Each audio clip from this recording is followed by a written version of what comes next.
എനിക്കിപ്പോൾ മറുപടി കിട്ടണം, മറുപടി ഇപ്പം കിട്ടണം. ഇതൊന്ന് അറബി പറയുമോ നിങ്ങൾ അധികവും അറബി ഭാഷയിൽ കഴിവുള്ളവരൊക്കെ, ഒരു പക്ഷേ എല്ലാവരും അല്ല കേട്ടോ, എന്നെക്കാളും അറിവുള്ളവർ ഈ കൂട്ടത്തിലുണ്ടാവും. അപ്പോൾ അവരിപ്പോൾ പറയുന്നുണ്ടാവും ആത്തിനി ജവാബ്, അങ്ങനെയല്ലേ പറയാൻ അല്ല, അതൊരു മറുപടി തന്നെയാണ് കേട്ടോ, തെറ്റൊന്നുമല്ല. പക്ഷേ ആ ഒരു സ്റ്റേജിൽ പറയേണ്ടത് റുദ്ദു അബ്ഗറദ്. റദ്ദ് എന്ന് പറയുന്ന സാധനം എത്രയോ സ്ഥലത്ത് ഉപയോഗിക്കുന്ന സംഗതിയാണ്. അബ്ഗറദ് അബ്ഗറദ് മിന്നക് റുദ്ദു യല്ല റുദ്ദു. റുദ്ദു എന്ന് പറയുന്നുണ്ട്. റദ്ദ് എന്ന് പറയുന്നതിന് ഒരർത്ഥം മടക്കുക എന്നൊരർത്ഥമുണ്ട്. അതേപോലെ തന്നെ ഇതിന് മറുപടി പറയുക എന്നർത്ഥമുണ്ട്. മലയാളത്തിലും അങ്ങനെ റദ്ദ് ചെയ്തു പറയും, ക്യാൻസലാക്കിയെന്നാണ്. അത് വേറെ അർത്ഥമാണ്. മലയാളത്തിലെ അറബിയിൽ നിന്ന് വന്നൊരു വേർഡ് കൂടിയാണ്, അതൊരു പുതിയ അറിവല്ലേ. അപ്പോൾ ചുരുക്കത്തിൽ റുദ്ദു എന്ന് പറയാം. അപ്പോൾ ഞാനിങ്ങനെ സംസാരിച്ചിട്ട് അയാൾ മിണ്ടാതെ ഇങ്ങനെ നിൽക്കുകയാണ്. എനിക്ക് പ്രധാനപ്പെട്ട ഒരു കാര്യം ചോദിച്ചാണ്, പറയും, മറുപടി പറയും. റുദ്ദു യവലദ് റുദ്ദു, റുദ്ദു എന്നാണ് പറയാം. ഓക്കെ.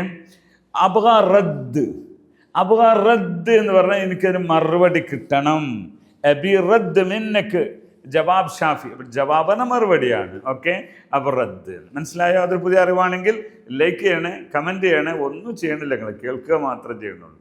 നമ്പർ 2, നമ്മൾ ടെലിഫോൺ എടുക്കുമ്പോൾ, ഞാൻ പലപ്പോഴും മൊബൈൽ എടുക്കാൻ വേണ്ടി പറയും. ആൾക്കാർ ഇങ്ങനെ മൊബൈൽ റിങ് ചെയ്യും. പ്രത്യേകിച്ച് നമ്മളൊരു ക്ലാസ് നടക്കുകയാണ്, മീറ്റിംഗ് നടക്കുകയാണ്, ആ സമയത്ത് മൊബൈൽ ഇങ്ങനെ എടുക്കും. കാരണം ചില ആളുകൾ മൊബൈൽ എടുക്കുമ്പോൾ ഡിസ്റ്റർബ് ആവുമെന്ന് വിചാരിച്ചിട്ട് എടുക്കാതിരിക്കും. അപ്പോൾ എന്ത് പറയും, യാതാ ഷീൽ ടെലിഫോൺ.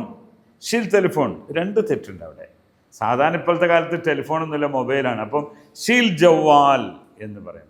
അതൊരു ഫിസിക്കലി എടുക്കുന്നതിനാൽ ഷീൽ ജവാൽ പറയുള്ളൂ. യഥാർത്ഥത്തിൽ മലയാളത്തിന് അങ്ങനെ തർജ്ജമ ചെയ്യരുത്. മറിച്ച് എന്താണ്, റുദ്ദുൽ ജവാൽ എന്നാണ് പറയുന്നത്. എന്നാണ് പറയാം, റുദ്ദു. ഈ വേർഡ് തന്നെയാണ് അവിടെ ഉപയോഗിക്കാൻ നല്ലത്. ക്ലിയർ ആയില്ലേ? റുദ്ദു മാഫി മുഷ്കില. ഓക്കെ. ഇനി അതേപോലെ ഞാൻ വേറൊരാൾക്ക് എന്താക്കുന്നു, ഫോൺ ചെയ്യുന്നു, ഒരു കമ്പനിക്ക് വിളിക്കാൻ, അവർ ഫോൺ എടുക്കുന്നേയില്ല. എന്താ പറയാൻ, മറുപടി തരുന്നില്ല, മായാത്തിനി ജവാബ് എന്ന് പറയാം. അതല്ലെങ്കിൽ പലതും പറയും. പക്ഷെ പറയേണ്ടത് മറുദ്ദുൽ ജവാൽ. ഓക്കെ.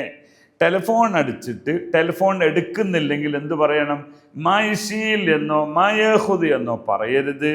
മയറുദ് വല്ല റജാൽ മയറുദ്, അറിയാൽ മയറുദ്, അയാൾ ഫോൺ എടുക്കുന്നില്ല. ഓക്കെ.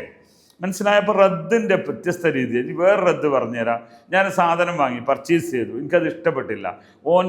അവൻ പറഞ്ഞതിനനുസരിച്ചുള്ള സാധനം അല്ല കിട്ടിയത്. യാള റുദ്ദു ഹാദ അനമാവ റുദ്ദു. അവർ റുദ്ദു അബൂഹ് എന്ന് പറഞ്ഞാൽ തന്തന മടക്കി കൊടുത്താൽ നമുക്ക് പറയും. റുദ്ദു അബൂഹ് എന്ന് പറയുമ്പോൾ പോയി പണിയൊക്കെ. അതാണ് റുദ്ദു, റദ്ദ്. അവിടെയും അത് റദ്ദ് ചെയ്തു, ക്യാൻസലാക്കിയെന്ന് മലയാളത്തിൽ പറയാനും അങ്ങനെ പറയും. അപ്പം ഇങ്ങനെ ഒരു ഭാഷയുടെ ഒരു വാക്കിൻ്റെ വ്യത്യസ്ത പ്രയോഗങ്ങളെ അവരുടെ കൂടെ തന്നെ പഠിക്കണം.